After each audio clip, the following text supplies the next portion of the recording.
Bonjour, je suis le docteur Franck Lapègue, radiologue à Toulouse, et par le tutoriel suivant, je vais vous montrer comment, depuis quelques années, je réalise le traitement éco-guidé des doigts à ressaut avec une simple aiguille. Et on commence par l'installation du patient. Donc le patient est allongé sur le dos, main posée à plat sur une table. L'ambiance est bien entendu stérile avec un lavage des mains, le port d'un calot, d'un masque, la désinfection des mains du patient selon le protocole de l'institution. Il faudra enlever aussi les bagues. On utilise des champs stériles. En fait, c'est un petit peu comme au bloc opératoire. Voilà, le doigt est passé à travers le champ. Un protège-sonde stérile pour emballer la sonde et le fil de la sonde. Voilà. Le matériel pour réaliser la libération est le suivant. Donc on a une seringue de 5 cc avec une aiguille 25G 25 mm, une aiguille 21G qui va nous servir pour faire la libération et qu'on va préformer de la façon suivante. Vous voyez, on la tord à sa base de façon à ce que le biseau soit orienté latéralement, comme vous pouvez le voir sur ces deux vues. On utilisera un corticoïde retard pour une infiltration concomitante. Le geste lui-même, donc voilà, le patient est placé comme ceci, on repère le bon doigt bien sûr, et on va placer un matelas de gel assez important sur ce doigt. On met la sonde de façon à ne pas écraser ce matelas de gel, ainsi on va pouvoir viser à l'intérieur de ce matelas de gel avant même que de piquer le patient, comme ici. Puis là, on n'a plus qu'à viser la partie distale de la poulie A1. On injecte de la xylocaïne sur le trajet et dans la gaine des fléchisseurs. Vous voyez que la gaine des fléchisseurs se remplit. Petite infiltration de corticostéroïdes, alors quelques gouttes, voilà, avant d'enlever l'aiguille d'anesthésie. Et puis maintenant, on va passer à la libération avec la seconde aiguille 21G que l'on a tordue comme vu précédemment. Alors on peut prendre le même trou.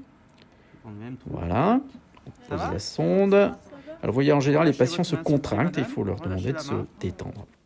Donc voilà, en échographie, l'aiguille 21G qui est placée sur le trajet de la poulie A1, au zénith de cette poulie A1. On a bien vérifié sa position et on va réaliser comme ceci, une dizaine d'allers-retours sur le trajet de la poulie, en prenant soin, bien sûr, d'éviter de gratter le tendon en même temps. Et là, on voit le résultat et la plupart du temps immédiat. Donc là, ça a l'air pas mal. Donc, on va faire passer tous les doigts du patient dans le trou et vous voyez que c'est bon. Alors, si ça ne marche pas du premier coup, on refait une deuxième fois en insistant un peu moins. Et un pansement un peu compressif. Alors, se pose le problème pour le pouce. En fait, le pouce est beaucoup plus difficile. Alors, tout simplement, vous le voyez, lors de l'installation, on ne peut pas mettre le pouce à plat. Il est un peu de travers, il est un peu en biais. Donc pour nous aider, on va réaliser un petit barrage. Ça, c'est mon truc, un petit barrage avec des compresses stériles.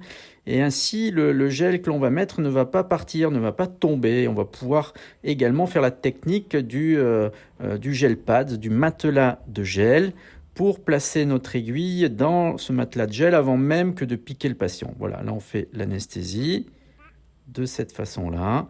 Et on va voir tout de suite la correspondance échographique. Donc la pointe de l'aiguille 25G sous la poulie A1 et on injecte la xylo. La 21G va être placée, alors on aura bien sûr repéré les petits nerfs interdigitaux et on la place toujours sous contrôle échographique. Vous voyez que notre aiguille est positionnée sur la poulie. On vérifie dans un plan orthogonal dans le petit axe le trajet. Vous voyez qu'on est assez loin du nerf. Et là, on va faire notre dizaine d'allers-retours comme ceci. Alors soit des allers-retours mais un peu plus discrets, un peu moins longs que précédemment parce que vous voyez qu'il y a une petite obliquité. Un autre type de mouvement, c'est des petits mouvements ascensionnels qui peuvent être faits comme ceci. Vous voyez, voilà, et avec le biseau, on essaie de couper la poulie en passant par-dessous. Alors les résultats, les voici. Allez-y, avec cette fameuse 56 ans, 1 grade 3. Vous voyez, il faut vraiment l'autre main pour le défaire. Et là, on est juste après le geste. Mais vous voyez, c'est parfait. Le résultat est bon d'emblée. Là, c'est un pouce. Vous voyez qu'on a du mal à l'étendre. On a du mal à le fléchir complètement. Il ne peut pas s'enrouler complètement. Et vous allez voir qu'après le geste de libération, juste après, et voilà, là, elle peut toucher. C'est de nouveau bon. Il n'y a plus de ressaut. Ça s'enroule normalement. Donc voilà pour le petit tutoriel. J'espère vous avoir convaincu avec ce tutoriel qu'avec un simple instrument comme une aiguille, on pouvait traiter de façon simple, économique et efficace les doigts à ressort.